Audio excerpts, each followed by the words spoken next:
Olá pessoal, eu sou o professor Fabrício Valverde e hoje vamos resolver aqui as questões da prova da Unesp. Então, separei aqui mais ou menos umas 8 questões que estão relacionadas com química e aí a gente vai resolver essas 8 questões rapidinho, ok?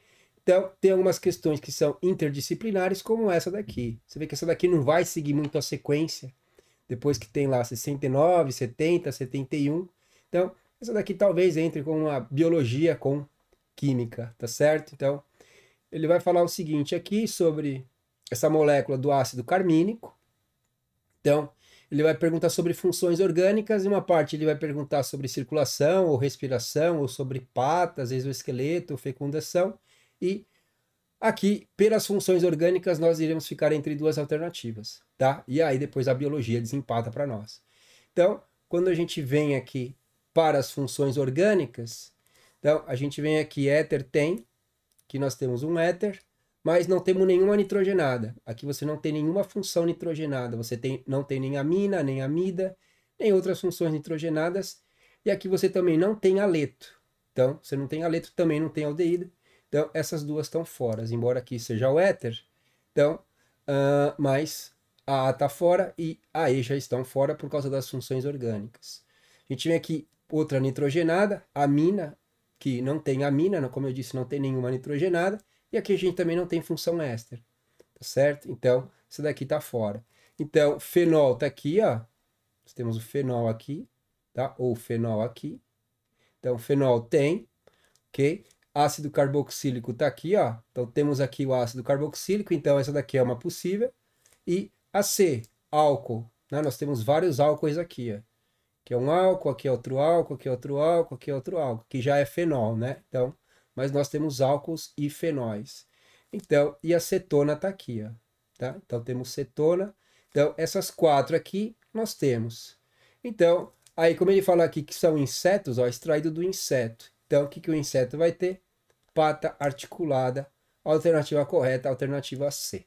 Certo? Então, fizemos aqui a primeira, meio biologia, meio química. Depois, mais para frente, vai ter uma também, meio biologia, meio química. Tá? Então, essa daqui, ele fala sobre a pilha, né, a pilha comum. Aqui ele fala que tem um bastão central de grafita. E aí, ele quer saber quantos mols de átomos de carbono estão presentes. Ele me dá a densidade aqui, tá? Então, ele acaba me dando a densidade. E aí, ele me dá aqui as dimensões desse cilindro de grafita. Ele dá o comprimento, dá o diâmetro. Lembrando que a gente vai usar a formulinha, que é o seguinte. Então, o volume, vou colocar aqui a caneta preta, vai.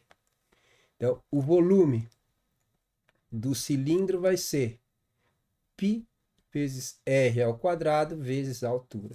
Ou seria a área da base vezes a altura, né? A área da base, πr ao quadrado, vezes a altura, que vai ser 5,6. Então, o volume vai ser igual a 3,14 vezes, aqui já está tudo em centímetro, né? Então já vai dar em centímetro cúbico. A densidade também está em centímetro cúbico, então não vai precisar fazer transformação de unidade. Aí tem que tomar cuidado aqui, ó. Aqui é o raio ao quadrado, aqui ele deu diâmetro. Então é esse valor dividido por 2. Então aqui vai ficar 0,4 ao quadrado vezes 5,6, tá? Então aqui centímetro ao quadrado vezes centímetro vai me dar centímetro cúbico como unidade final, tá? Então fazendo essa multiplicação e elevando aqui ao quadrado, a gente vai ter isso aqui, 2,81, 2,8 centímetros cúbicos. Aí agora para fazer a conversão para massa, a gente precisa da densidade, tá? Então a densidade 2,2 gramas por centímetro cúbico. Como eu quero que sobre unidade de massa, então 2,2 gramas em 1 centímetro cúbico. Então, em 2,8 centímetros cúbicos, então o que, que a gente vai ter? Centímetro cúbico cancelar com centímetro cúbico. 2,2 vezes 2,8, isso aqui vai me dar 6,2 gramas de carbono. Tá? Então, essa quantidade de carbono, ele fala aqui que a densidade da grafita é 2,2. O que é a grafita? É o bastão de carbono, ok? Aí ele quer em mol. Então, o que a gente sabe? A gente vai na tabela periódica, sabe que o mol equivale a 12 gramas. Como a gente quer a resposta em mol, o mol fica no numerador, 12 gramas fica no denominador. Aí, aqui é aproximadamente 6 gramas, tá? 6,2 gramas. Isso aqui vai me dar, tá? Para colocar a unidade aqui, Vou colocar aqui como grama. Aí, grama cancela com grama, só me sobra mol. 6 dividido por 12 vai me dar 0,5 mol, certo? 0,5 mol de carbono. Alternativa correta, alternativa D.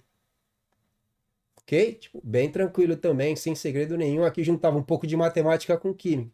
Você vê que as questões estão sendo interdisciplinares até agora.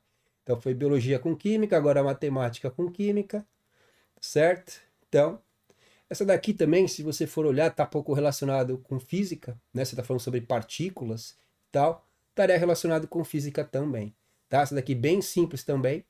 Ele fala aqui que durante 4 anos de colisões foram criados 86 bilhões de núcleos de ouro. Então ele está falando sobre ouro e aqui você também está falando sobre chumbo. Então, 86 bilhões, então foram criados 86 bilhões de núcleos de ouro. De núcleos de ouro. Então, isso aqui é o que ele está falando aqui. Os 4 experimentos principais, em termos de massa, corresponde a 29 picogramas, tá? Que teria essa massa em gramas. Mas isso não é o que importa, beleza. Ele quer saber o número total de prótons que foram eliminados dos núcleos de chumbo durante 4 anos de colisões aqui, tá certo? Então, o que a gente tem que fazer? Ele está fazendo uma relação de chumbo com ouro, tá? Eu tenho que ir na tabela periódica, tá? Então, vou lá na tabela periódica, pego o número atômico do chumbo, pego o número atômico do ouro. Por que o número atômico? Porque o próton é o número atômico. O número atômico e o número de prótons são equivalentes, são sinônimos, tá? Então, o número atômico do chumbo, que seria o número de prótons no chumbo, estou olhando aqui na minha tabelinha periódica, o número atômico do chumbo é 82. Então, vem aqui, coloca 82. Número atômico do ouro, 79. Então, qual que é a diferença aqui? 82 menos 79 é o que foi eliminado, foi a diferença desses prótons que estão no núcleo. Então, essa diferença de prótons que tem no núcleo do chumbo para o ouro é o que foi eliminado no processo. Ó, chumbo vira ouro. Chumbo vira ouro e você emitiu quantos prótons? 82 menos 79 são 3. Então, você emitiu 3 prótons aqui. Então, você faz o quê? Aqui. Você pega lá os 86 bilhões, e multiplica por 3. Isso aqui vai me dar 258 bilhões, tá certo? Então, tem uma alternativa aqui que casa com 258 bilhões, que é a alternativa C, tá certo? Então, ele relaciona ó, chumbo com ouro. Então, você vai na tabela periódica, procura, ó, porque ele está falando sobre próton aqui, ó. Número total de prótons que foram eliminados. Para o chumbo virar ouro, quantos prótons ele eliminou? Ele eliminou 3 prótons. Então, você procurava lá o número atômico para saber que estava eliminando 3 prótons. E aí ele fala aqui os 86 bilhões. Foram criados 86 bilhões de núcleos de ouro. E aí, a diferença aqui pelos 3 prótons me dá 258, tá? Questãozinha bem tranquila também. Aqui, questãozinha 71. Ele dá uma equação de oxirredução, tá? Essa equação aqui, ela é de oxirredução. E é uma questão de estequiometria, tá? Então, aqui você tem que balancear ela, tipo, não precisava nem recorrer às regras de balanceamento de oxirredução, era mais fácil você contar. Tem um manganês de cada lado, tem um sulfato de cada lado, então um sulfato de cada lado, um sulfato do reagente e um sulfato no produto. Um manganês no reagente, um manganês no produto. Então, o que você conta? Conta quantos oxigênios tem, ó. Tem 2 aqui, mais 4 aqui, eu tenho 6 oxigênios do lado dos reagentes. Aqui eu tenho 4, 5, 6, 7. Se eu coloco aqui o coeficiente 1 sobre 2, 1 sobre 2 é meio. Meio vezes 2 dá 1. Então, eu fico com 4, 5, 6. Fico com 6 oxigênios de cada lado. Tenho 2 hidrogênios aqui, 2 hidrogênios aqui. A equação fica balanceada apenas colocando esse meio aqui. Mas, nesse caso, como ele não relaciona nada com oxigênio, porque todos os outros os coeficientes são 1, tá? Aqui é 1, aqui é 1, aqui é 1 e aqui é 1. Só aqui que é meio. Como ele não faz relação com o oxigênio, se você fizesse sem balancear, você podia dar sorte de acertar, tá? Nesse caso, você podia dar sorte, você tem que fazer o balanceamento, mas tem que tomar cuidado. Aí, quem que ele relaciona? Ele relaciona o dióxido de manganês, e aí ele fala com excesso de ácido sulfúrico. Então, não é uma questão de reagente limitante. O ácido sulfúrico está em excesso. E aí, ele fala sobre íons Mn2+. Onde está esse íon Mn2+? Aqui, ó. Tá? Isso aqui é Mn2+, mais o sulfato. Ok? Então, esse manganês 2+, é o que está aqui, ó. Tá certo? Então, você faz uma relação. Como a proporção é 1 para 1, ó, é um desse para um desse, você faz a relação aqui direto só. Tipo, MnO2 formando aqui o Mn2+. Ok? Como ele fala em mol, tá? Você já pode passar tudo isso aqui para mol, tá? Você pode passar esses 869 kg para mol, e aí você já faz a relação direta, porque você sabe que é 1 mol desse está para 1 mol desse aqui. Então, você pega esse cara aqui e transforma para mol. Você precisa da massa molar do manganês. O oxigênio é 16, 16 vezes 2 dá 32. A do manganês, deixa eu ver aqui a massa do manganês. Então, o manganês aqui é 54,94. Vamos colocar 55. 55 com 32, 55 mais 32 dá 87, tá? Então, ó, aqui a gente pode 87, aqui a gente também pode arredondar para 870, tá? Não é isso que vai fazer a gente errar a questão. Então, eu coloco aqui que 1 mol de MnO2 é 87 gramas.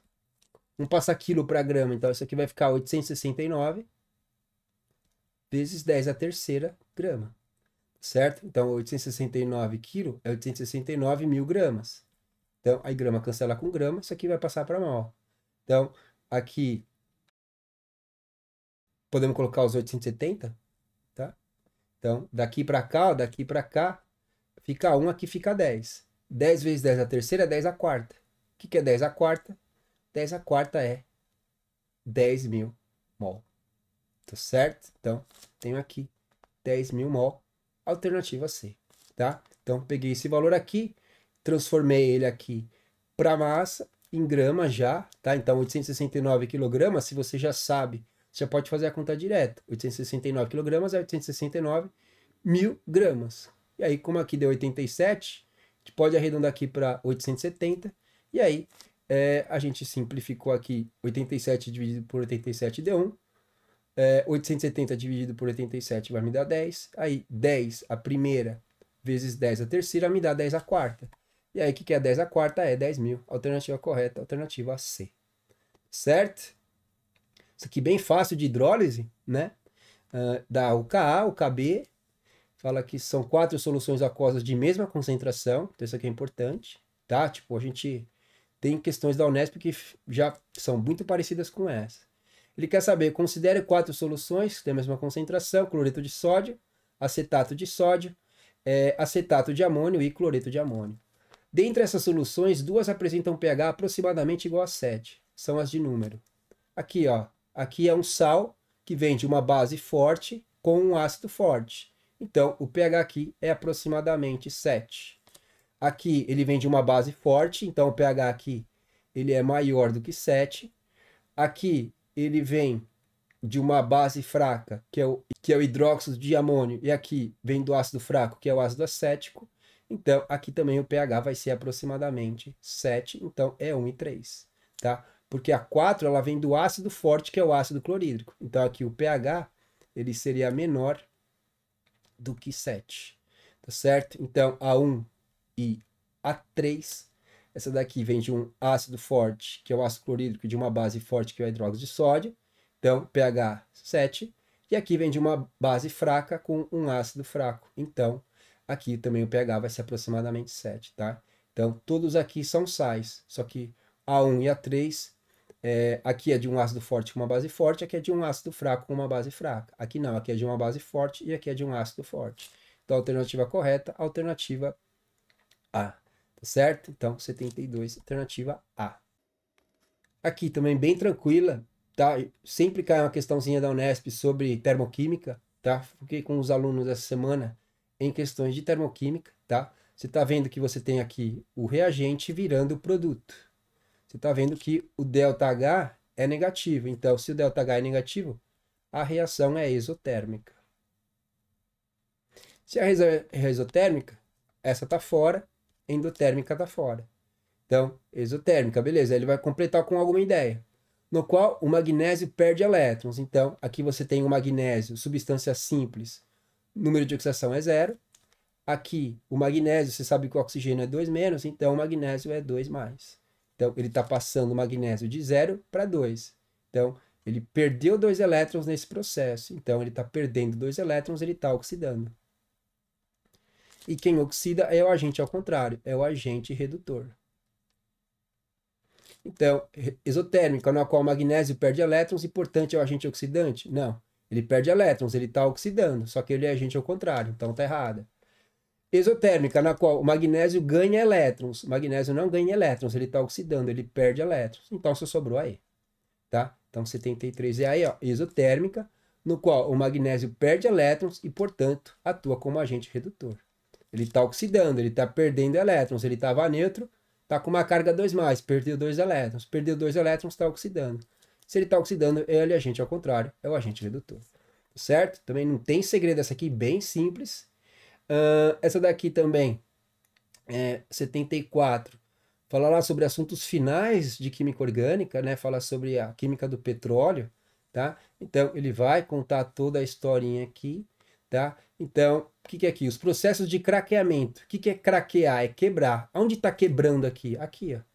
Você tem C16H34, aí você tem aqui duas moléculas separadas. Aqui você tem C8H16, então o dobro de hidrogênios em relação ao carbono, aqui é um alceno, aqui é o dobro mais 2, então aqui é um alcano, tá? Então aqui você está formando, por exemplo, o isoctano, que é um dos principais produtos aí da gasolina, tá? Então você sabe que o craqueamento é o 3, então o que não começar com 3 está fora, você já elimina 3 aqui, tá? Aí que a gente vem aqui, alquilação e isomerização. Aqui é isômero, ó. Não está acontecendo nada, ele só está mudando o tipo de cadeia, ó. Tá? Aqui você tem 6CH2, mais um CH3, mais um CH3.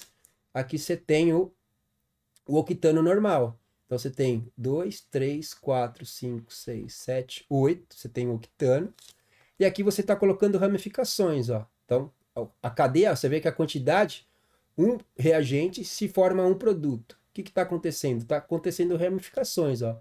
1, 2, 3, aí 4, 5. Então, nesse carbono aqui, ó, então a gente vai ter isso aqui, ó. 1, 2, 3, 4, 5. Então, 2, 3, 4, 5. Nesse carbono 2, você tem duas metilas. Aí aqui, ó, o CH2 continua, aqui você tem o CH3. Tá certo? Então, ó, 1, 2, 3, 4, 5, 6, 7, 8. Os mesmos 8 carbonos que estão aqui são os mesmos 8 carbonos que estão aqui. Esse cara aqui é o isoctano. Ó. Pode ser, né? É uma das possibilidades. C8H18, aqui também é C8H18. Ó. 6, 7, 8. Aí 6 vezes 2, 12. 13, 14, 15. 16, 17, 18. Tá. Aqui tem a mesma forma molecular que esse cara aqui. Então, a gente sabe que o 3 é o craqueamento e a isomerização é o 1. Então, o que acontece? A isomerização é o último, então aqui tem que ser 1. Então, a 74 é alternativa B, tá? E aqui a alquilação. O que é grupo alquila? São cadeias carbônicas. Você está aqui pegando esse cara, reagindo com esse cara para formar aqui também C8H18. Você está formando uma molécula só, você está fazendo processo de alquilação, você está gerando aqui um composto de alquila, tá certo? Então, a 74 é a B. E vamos lá para a última, tá? Então, aqui são os triglicerídeos, principais constituintes de óleos e gorduras, tá? Então, aqui você tem o triacilglicerídeo. Isso aqui você tem uma função éster aqui, ó. Tem a função éster, tá? Então, você tem função éster aqui. Então, ele fala sobre função orgânica. Então, aqui que a cetona está fora, éter está fora, éter está fora. Você tem tá entre a B e a E. Então, ele fala aqui, ó, analisando essa fórmula, mostra-se a presença de função orgânica oxigenada, éster, beleza? A digestão dos triacilglicerídeos no organismo humano consiste na hidrólise dessa substância. Então, onde que isso aqui vai ser quebrado? Isso aqui quebra aqui, ó. Porque você vai formar o glicerol, tá? Então, você vai fazer a hidrólise. Então, os hidrogênios, eles entram aqui para formar a glicerina. E aqui vai entrar o OH da água. Opa. E aqui vai entrar o OH da água. E aí você vai formar os ácidos carboxílicos. Tá certo? Então, ó, C dupla O, OH no mesmo carbono, são os ácidos carboxílicos, tá? Então, aqui você tem os éster, aqui produz ácido carboxílico ou ácido graxo, tá? Então, aqui, ácido graxo estaria correto, ácido carboxílico também está correto, porque é a função orgânica, tá? Então, o que desempata para você acertar essa questão é você saber de biologia, tá? Então, claro que isso é no pâncreas, as duas que sobraram fala sobre a digestão dos triglicerídeos no organismo, consiste na hidrólise dessa substância que produz ácidos graxos ou ácido carboxílico e glicerol, beleza. Esse processo é complexo e ocorre pela ação de enzimas presentes no suco pancreático, beleza. Conhecida como lipase, tá? Então, a enzima aí que faz a quebra é a lipase, alternativa correta, alternativa E, tá? Então, aqui pela função orgânica você já eliminou 3, o que já facilita muito a sua vida, tá? A quebra do triacilglicerídeo, ela gera glicerol, que vai ser essa parte aqui vai ser o glicerol, aqui vão ser os ácidos graxos, tá? E aí você ficou entre ácido graxo e ácido carboxílico. As duas são possíveis de serem aceitas, tá? Porque sobrou pancreático, só que aqui não é a protease, aqui é a lipase. Então você precisa do conceito de biologia aqui também para conseguir acertar essa questão. Tá certo? Então resolvemos aí a provinha, as questõezinhas aqui, as 8 questõezinhas da Unesp de Química. Vocês viram que não tinha segredo nenhum em resolver essas questões. Era só vocês terem estudado um pouquinho que você conseguia mandar bem nessa prova da Unesp. Ok? Então, me digam aqui nos comentários como vocês foram na prova, no geral, e em relação à parte de Química aí. Espero vocês no próximo vídeo. Até mais e fui!